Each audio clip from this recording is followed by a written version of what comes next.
afternoon, everybody. It's almost Mother's Day, and I wanted to make a quick video about Mother's Day here in the United States.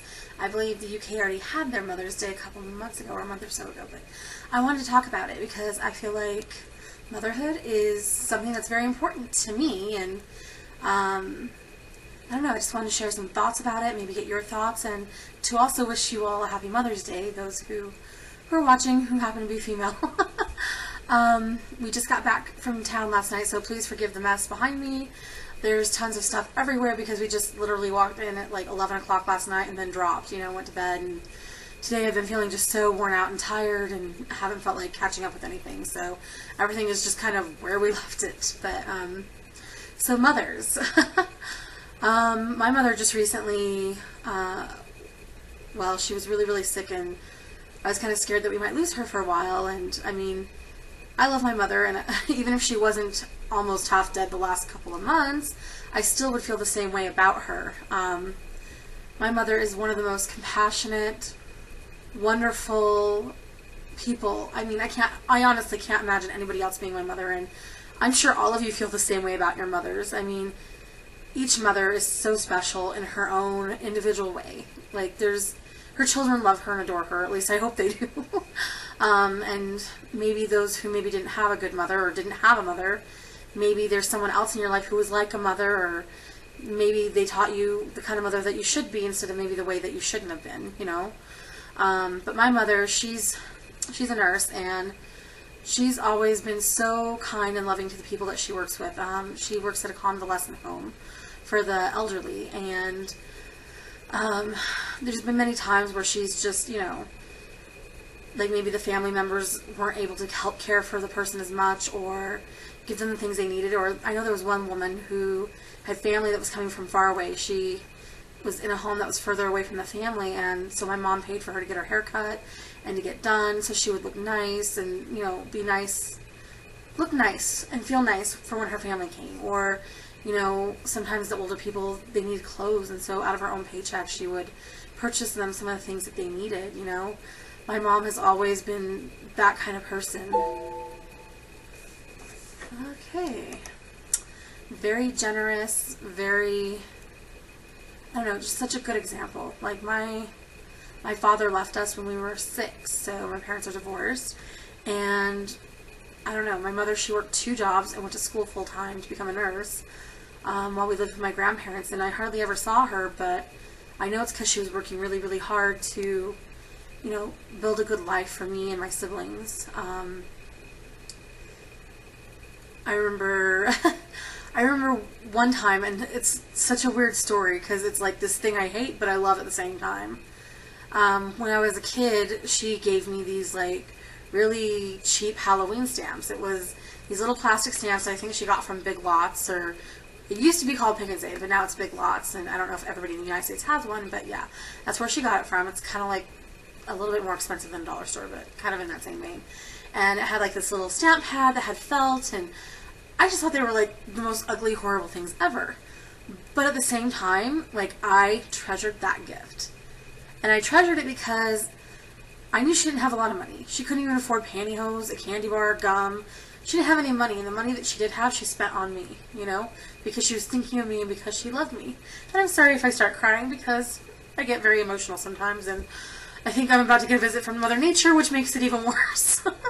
But that's the kind of person my mom was. Always sacrificing, and she is still that way, but she always sacrificed so much so that we could have. And so when she got sick, I knew I had to go down to California and no matter what, help take care of her, because, it was my turn now. My turn to take care of my mom, who's taken care of me my whole life. So, I wish I could be a mom so bad. I've always wanted to be a mom. I've always wanted children. I've known ever since I can remember that's what I wanted to do, who I wanted to be. And I mean, of course I wanted like career stuff when I was like little, like be a paleontologist or something, but deep down inside I knew I wanted to be a mom. So, but we can't have children.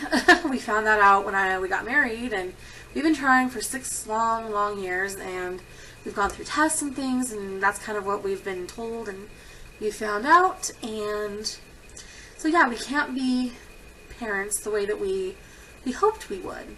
But I feel like I'm learning that I don't necessarily have to give birth to be a mother or to have a mother heart. I'm learning that there are many children out there who just need someone to love them or to care about them, to help them in some way or form or fashion. And there's lots of women who are mothers out there, like, you know, who've given birth, who I can support. You know, I can be their friend. I can help them when they're having a bad day with their children. I can help, you know, just in so many different ways, you know, like when they're sick, bring them a meal. And it doesn't necessarily make me like a mother in the traditional sense, but it gives me like that mother heart, you know, like love for children, love for family that's been born inside of my heart rather than something physical that my body can't do. And I think the world of motherhood. I mean, there's that old saying that says the hand that rocks the cradle rules the world, and I feel like that's true. As mothers, I feel like we're not just, you know, refilling sippy cups, changing diapers, chauffeuring kids around. We're not just doing those things. We're shaping little people. We're shaping them into who they'll become, what they can do. We're encouraging them, you know. I mean, the things that we tell them and encourage them to do, that's going to affect them for the rest of their lives. And I don't know about you, but I mean, I believe that when we die, we still live. We move on and we live, you know, we live on. And I feel like the things that we're doing now isn't just for here and it isn't just for now, that we're helping to shape these souls for forever. Like the things that we're doing right now, we're shaping them not just for here, but for eternity. And I'm like, to me, that's just so powerful.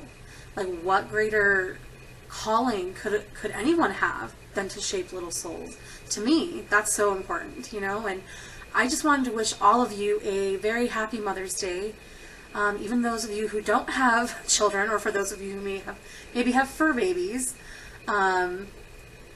you're all special and you all contribute to children and to families in many, many ways. And even though you maybe don't collect a paycheck and it's often a thankless job, what you do really does matter. It really does. It matters to those children and it matters to the world. It makes the world a better place. And so I want to say thank you to all of you out there for being the best mothers and the greatest mothers, and thank you to our mothers who helped to make us into great mothers and into great women. And just happy Mother's Day.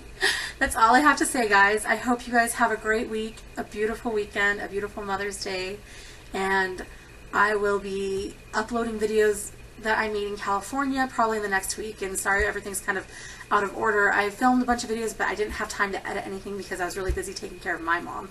I barely even had time to like log on to YouTube to watch any videos or check my email or anything. So I will be getting those up, and you guys do have a wonderful weekend.